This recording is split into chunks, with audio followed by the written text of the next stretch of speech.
Okay, good morning class. So before we proceed to our new lesson for today, we will have just a short review about the different types of angles. So last time we already discussed acute angle, right angle, and obtuse angle. So for our review, I will give you different angles and you will determine if these are acute, obtuse, or right angle. So number 1, 75 degrees.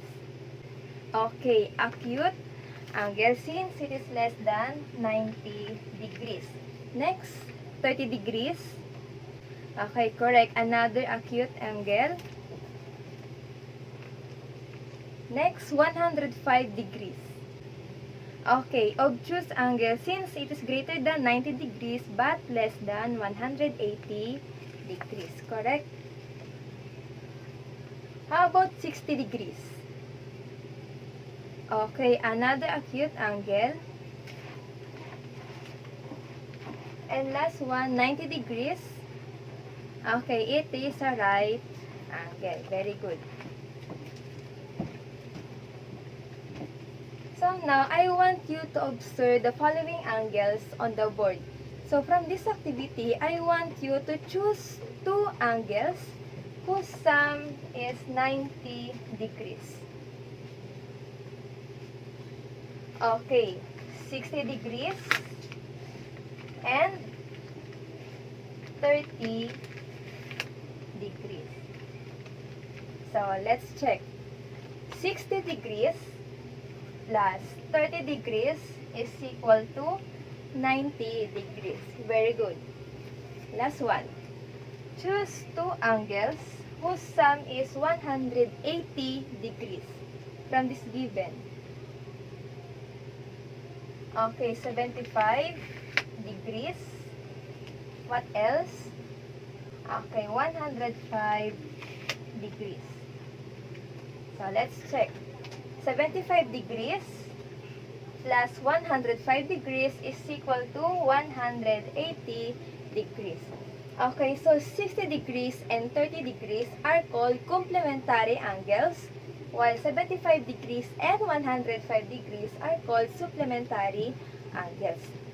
So for our lesson for today, you will able to determine if the given pair of angles are complementary and supplementary, and you will able to find the complement and supplement of each angle.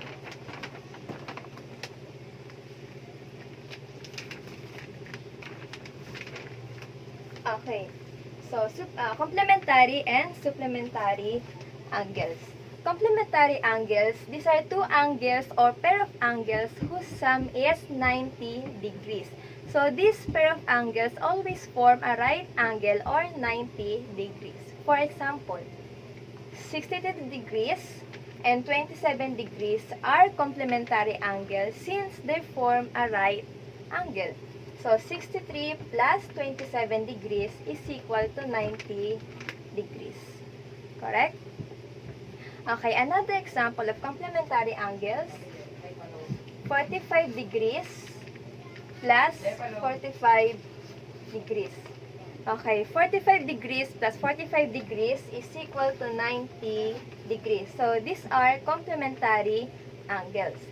So another example of complementary angles, 29 degrees and 61 degrees.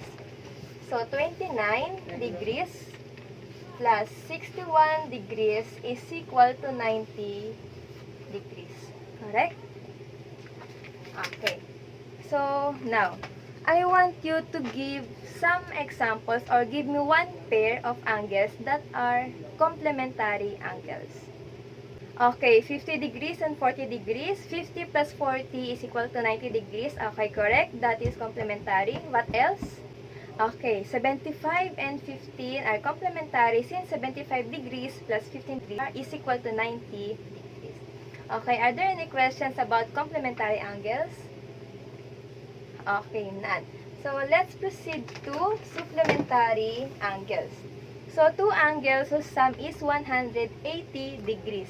So these two angles always form a straight angle or 180 degrees. For example, 70 degrees and 110 degrees are supplementary angles since 70 degrees plus 110 degrees is equal to 180 degrees. So, let's find the difference.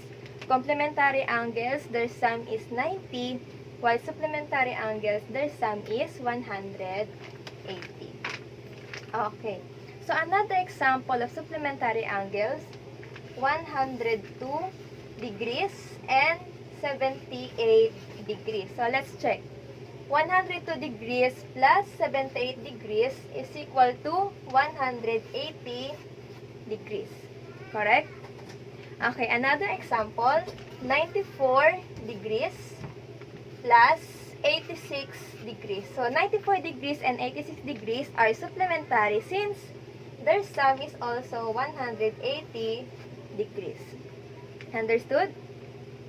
Okay, now, so can you give me one pair of angles that are supplementary? Okay, yes? 130 and 50 are supplementary, correct? 130 plus 50 is equal to 180. Next, another example. Okay? So, 100 degrees and 80 degrees, correct? Since 100 degrees plus 80 degrees is equal to 180 degrees. So, are there some questions regarding this complementary angles and supplementary angles? Okay, none. So, to avoid confusion in these two relationships of angles, I will give you some tips. So, complementary angles, so letter C, let me say it stands for corner. Corner means right angle. So, these two angles always form a corner or right angle. Meaning, these two angles form 90 degrees. So, letter C stands for corner. Then, supplementary angles, letter S, let me say it stands for straight angle. So, straight angle means 180 degrees. Okay? Understood? Okay. So, let us have some exercises regarding this topic.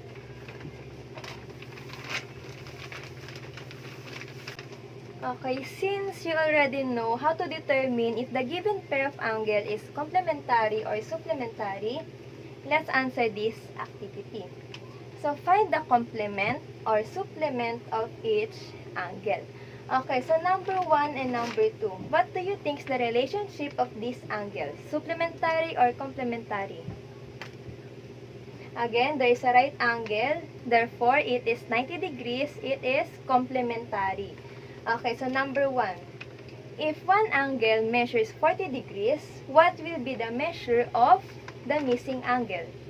Again, let's remember, complementary, their sum is 90. So, if the given is 40, what is the missing angle? Okay, 50 degrees. 50 plus 40 is equal to 90 degrees. Correct. Next. If the given angle is 27 degrees, what is the value of the missing angle? Okay, 63 degrees. 27 degrees plus 63 degrees is equal to 90 degrees. Okay, very good. Next, how about number 3 and number 4? Complementary or supplementary? Okay, supplementary since they form a straight angle. So, number 3, 130 degrees the given. What is the measure of the missing angle? Okay, 50 degrees. 130 degrees plus 50 degrees is equal to 180 degrees. Correct. Number 4, last one. If the given angle is 147 degrees, what is the measure of this angle? Okay, 33 degrees. 147 degrees plus 33 degrees is equal to 180 degrees. Okay, are there some questions on how to get the complement or supplement of each angle? So far, okay, none. So, I think you are ready for our seat work for today. So, I want you to get 1/4 sheet of paper and answer this exercise. Okay, so answer 1 to 5.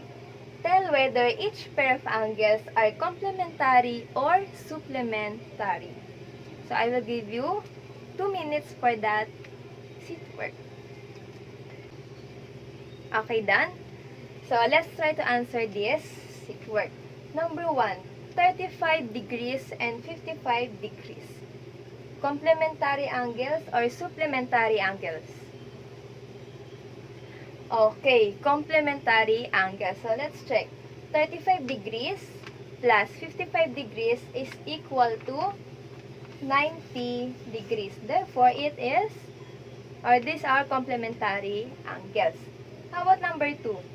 26 degrees and 154 degrees. Okay, supplementary angles. 26 degrees plus 154 degrees is equal to 180 degrees. Correct. Number 3, 87 degrees and 3 degrees. Okay, another complementary angle. Since 87 plus 3 is equal to 90 degrees. Last 2. Number 4, 150 degrees plus 30 degrees. Okay, so 180 degrees, therefore it is supplementary angle. And last one, number 5, 30 degrees, 10 degrees, and 50 degrees. So, do you think it is complementary or supplementary angle? Again, observe the given, 30 degrees, 10 degrees, and 50 degrees. Okay, it is neither complementary and supplementary, or not supplementary. Okay, why? Let's go back to the definition. It said that complementary and supplementary pair of angles, meaning there are two angles given. So, in number 5, 30, 10, and 50. So, it is not a pair of angles. So, 3 na siya. So, it is not supplementary and it is not complementary angles. So, are there any questions about our lesson for today? Okay, so let's summarize. So, again, what is the difference between complementary angles and supplementary angles? Okay? Okay, complementary angles, pair of angles whose sum measures 90 degrees, and supplementary angles, pair of angles whose sum is 180 degrees. Okay, so very good. You already understand our lesson for today. For your assignment, please answer your workbook on page 101, letter A, and you will check it tomorrow before our lesson. Okay? So that's all for today. Thank you, class, and goodbye.